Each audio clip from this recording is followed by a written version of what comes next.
अपीलीय व्यवस्था के बाद में अब हम बात करते हैं कानून की दो शाखाएं, जिसको आप फौजदारी कानून और दीवानी कानून के रूप में जानते हैं।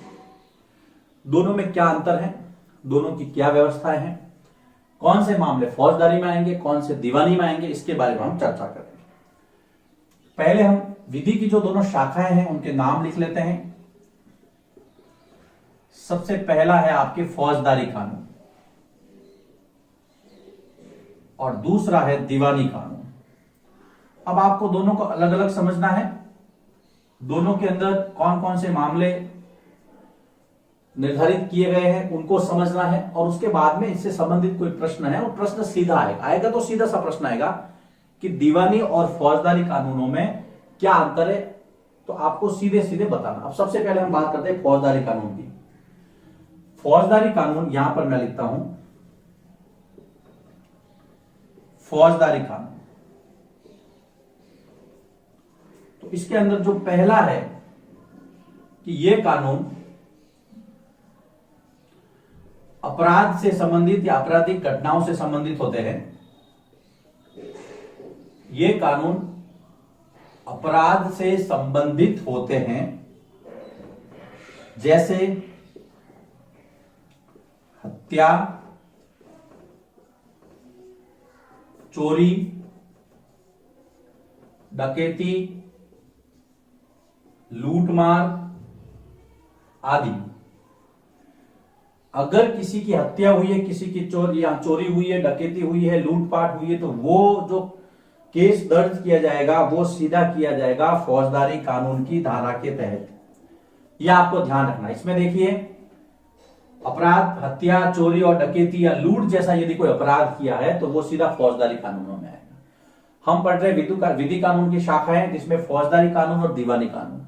और फौजदारी कानून में हमने सबसे पहला बिंदु लिया है कि ये कानून सीधे सीधे अपराध से संबंधित होते हैं, और अपराध का जो प्रकार है वो क्या, हत्या हो सकता है, चोरी हो सकती है, डकैती हो सकती है, लूट हो सकती है। अब हम फौजदारी कानून के अंदर जो दूसरा बिंदु है उसको समझते हैं। फौजदारी कानूनों की दूसरी विशेषता यह है कि इसमें सबसे पहले, फौजदारी कानूनों की बात कर रहे हैं हम, इसमें सर्वप्रथम क्या होता है, इसमें सबसे पहले प्राथमिक सूचना रिपोर्ट, जिसको आप एफआईआर कहते हैं, जिसको आप प्राथमिकी भी कहते हैं, इसमें सबसे पहले प्राथमिक सूचना रिपोर्ट अर्थात एफआईआर दर्ज होती है। यह ध्यान रखना।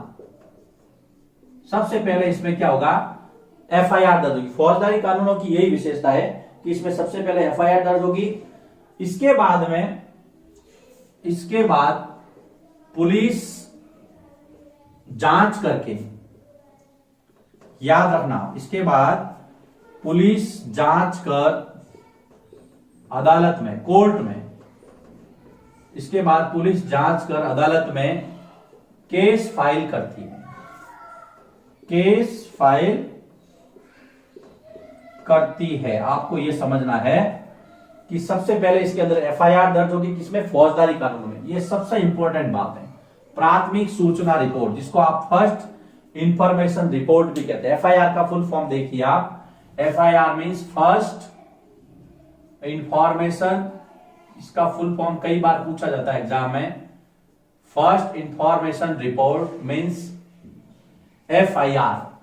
यहां से F for first, I for information और आर फॉर रिपोर्ट, तो एफआईआर हो गया। ये फौजदारी कानूनों में एफआईआर दर्ज होती है, दीवानी में नहीं होती, आगे हम देखेंगे। फिर क्या होगा बेटा कि पुलिस जांच करेगी, और जांच करने के बाद में देन उसके बाद में कोर्ट में जो है मुकदमा जाएगा। ये फौजदारी कानून की विशेषता है। अब हम तीसरे बिंदु पर चर्चा करते हैं कि अगर व्यक्ति इसमें दोषी पाया जाता है तो क्या होता है।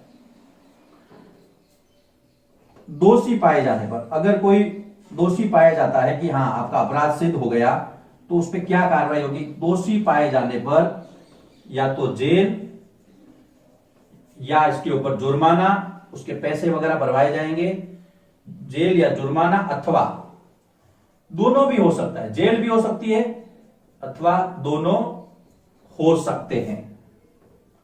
तो ये जो आपके फौजदारी कानून है इसके बारे में आपको पता रखना है।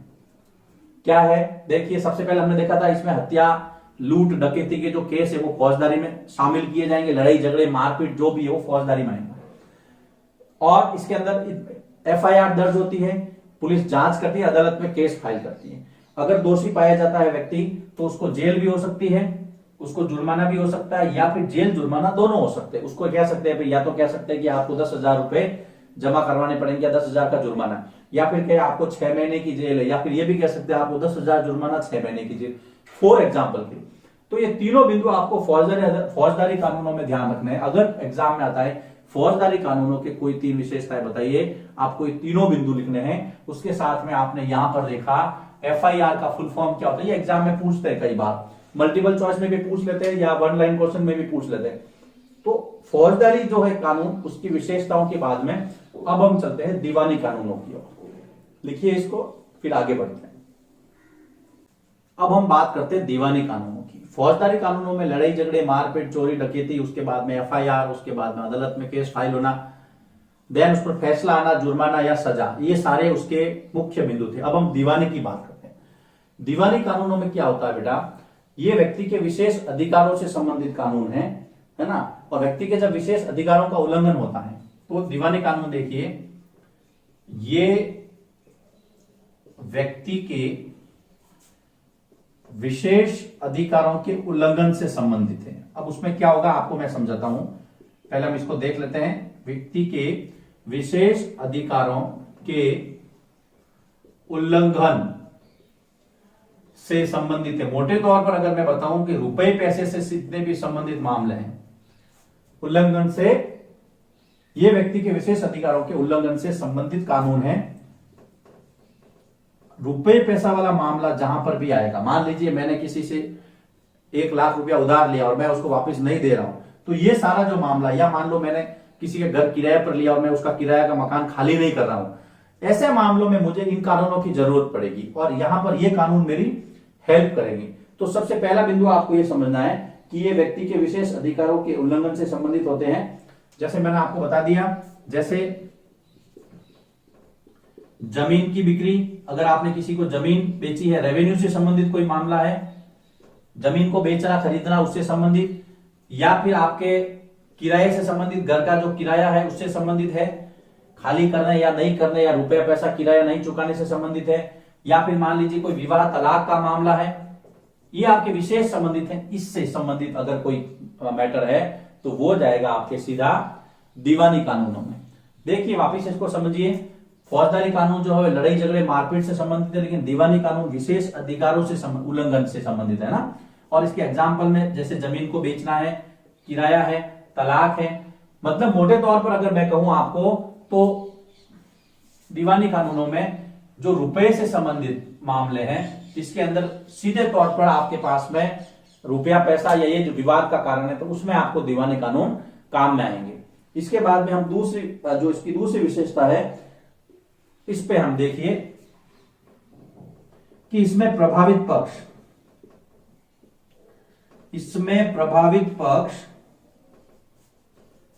सीधे न्यायालय में, कोर्ट में, सीधे न्यायालय में याचिका दायर कर सकता है, याचिका दायर करता है।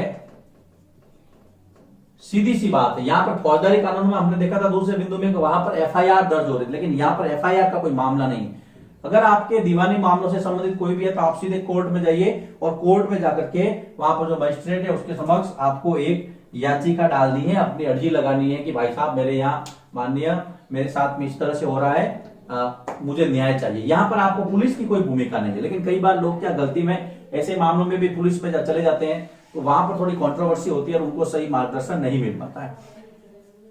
दीवानी मामलों को हम पढ़ रहे हैं, इसका दूसरा बिंदु हमने देखा कि इसमें प्रभावित पक्ष जो है सीधा न्यायालय की शरण में जाता है, और यहां पर मैं लिख सकता हूं कि इसमें एफआईआर दर्ज नहीं होती, इसमें एफआईआर नहीं होती। ये मुख्य अंतर है दोनों में। अगर कोई आपको पूछे कि भाई सीधा साधा 1 2 3 अंतर बताओ, तो पहला तो आपको इसकी प्रकृति से संबंधित बताना है, वहां पे मारपीट थी, यहाँ पर जमीन बिक्री, किराया, तलाक से संबंधित है। दूसरा जो है उसमें एफआईआर होती थी, इसमें एफआईआर नहीं होती, इसमें सीधा आपको कोर्ट में जाकर के अपनी याचिका दायर करनी है। ठीक है, तो ये जो दो बिंदु हमने देखे हैं, अब हम तीसरे बिंदु पर चलते हैं, जो अंतिम बिंदु होगा दीवानी कानूनों का। लिखिए इसको, फिर मैं आगे बढ़ता हूं। अब दीवानी कानूनों की जो तीसरी विशेषता, देखिए फौजदारी में क्या होता था कि उनको जेल या जुर्माना या दोनों हो सकते, लेकिन यहां पर अदालत क्या करेगी, उस मुकदमे के मूल में जाएगी कि कारण क्या था और वहां पे राहत देगी। तो इसमें देखिए, इसमें अदालत राहत की व्यवस्था करती है, पीड़ित पक्ष है उसको राहत कैसे मिले, उसको न्याय कैसे मिले, तो इसमें अदालत राहत की व्यवस्था करती है। राहत की व्यवस्था करती है, मान लीजिए किसी के पैसे बकाया थे तो अदालत कहेगी भी इसके पैसे लौटाओ, करती है। जैसे एग्जाम्पल के लिए बाकी पैसे लौटाना, बाकी पैसे लौटाना, अगर किसी ने किराया नहीं दिया है तो किराया देना, अगर कोई मकान खाली नहीं कर रहा है किराया का तो मकान खाली करना, ये सारी व्यवस्थाएं इसके अंदर होगी, मकान खाली करना आदि। तो ये अदालत द्वारा जो निर्णय दिया जाएगा वो राहत के फॉर्म में दिया जाएगा, राहत की व्यवस्था के रूप में दिया जाएगा। ये मूल रूप से फौजदारी और दीवानी अदालत के अंदर, तीनों के अंदर जो फर्क था। आपको तीनों के तीन तीन बिंदु लिखने हैं, एक टेबल बनानी है, टेबल बना करके उसका जो अंतर है, उसका जो डिफरेंस है, उसके बारे में आपको पता करना है। यहां पर एक बहुत अच्छा प्रश्न खत्म होता है आपका कि जो विधि या कानून की शाखाएं हैं दोनों, दीवानी और फौजदारी, एक तो यह प्रश्न बनता है। दूसरा प्रश्न ये बनता है कि दीवानी कानून और फौजदारी कानूनों से आप क्या समझते हैं, इसके अंदर मुख्य क्या अंतर है। देन एक एफआईआर का फुल फॉर्म यहां पर आपको पता चल गया। अब हम आगे बढ़ते हैं और अगला जो टॉपिक है उसके बारे में बात करते हैं कि इतनी जो व्यवस्थाएं जब आपने कर दी हैं तो उसके बाद में क्या हर व्यक्ति को न्यायालय जाने का अधिकार है या। उसके पहले देखिए दीवानी और कानूनों को या फौजदारी को हम एक उदाहरण से समझ लेते हैं। मान लीजिए कुछ लड़के लड़कियों को परेशान करते हैं, लड़के लड़कियों को तंग करते हैं। देखिए ये आपके एग्जाम इस बुक में दिया हुआ है इसलिए मैं इसको ले रहा हूं, है ना। लड़के कहेंगे सर हमने कब तंग किया, है ना, और लड़कियां कहेगी सर हमें कोई तंग कर ही नहीं सकता, आगे तो देखो अभी हम सक्षम है ना। चलिए, लेकिन मैं एग्जाम्पल की बात कर रहा हूं। अगर इस तरह का अगर कोई मामला आता है तो बेटा वो जाएगा सीधा फौजदारी में, ये फौजदारी से संबंधित मामला है, इसको आपको समझना है। अगर इस तरह का कोई मामला आता है, जैसे मान लो लड़कियों द्वारा लड़कियों को तंग किया जाना, है ना, तो ये जाएगा किसमें, फौजदारी में। और दीवानी के अंदर हम समझ सकते हैं कि मान लीजिए कोई किराएदार मकान खाली नहीं कर रहा है, कोई किराएदार मकान खाली नहीं करता तो ये जाएगा आपके दीवानी में। तो एक एक एग्जाम्पल है ये, इसको आप ध्यान रखना, कई बार पूछ लेते हैं कि एक एक एग्जाम्पल से इसको समझाइए, तो आपको फौजदारी का और दीवानी को एक एक एग्जाम्पल से इसको समझाना है। तो यहां पर आपके दीवानी और फौजदारी वाला जो टॉपिक है वो समाप्त होता है। अब हम अगले जो वीडियो है उसके अंदर देखेंगे कि भाई क्या हर व्यक्ति के पास ये अधिकार है क्या कि वो अदालत में जाए। अगर अधिकार है तो कहां तक वो अधिकार को हम ग्राउंड लेवल पे इंप्लीमेंट कर पाते हैं, वो कौन से कारक हैं, वो कौन से कारण हैं जो उसके अदालत तक जाने के रास्ते को प्रभावित करते हैं, मतलब उनकी अदालत तक जो उसकी पहुंच है उसको संभव नहीं होने देती। बहुत सारी बातें हैं, अगले वीडियो में हम इसके बारे में चर्चा करेंगे। लिखिए इसको।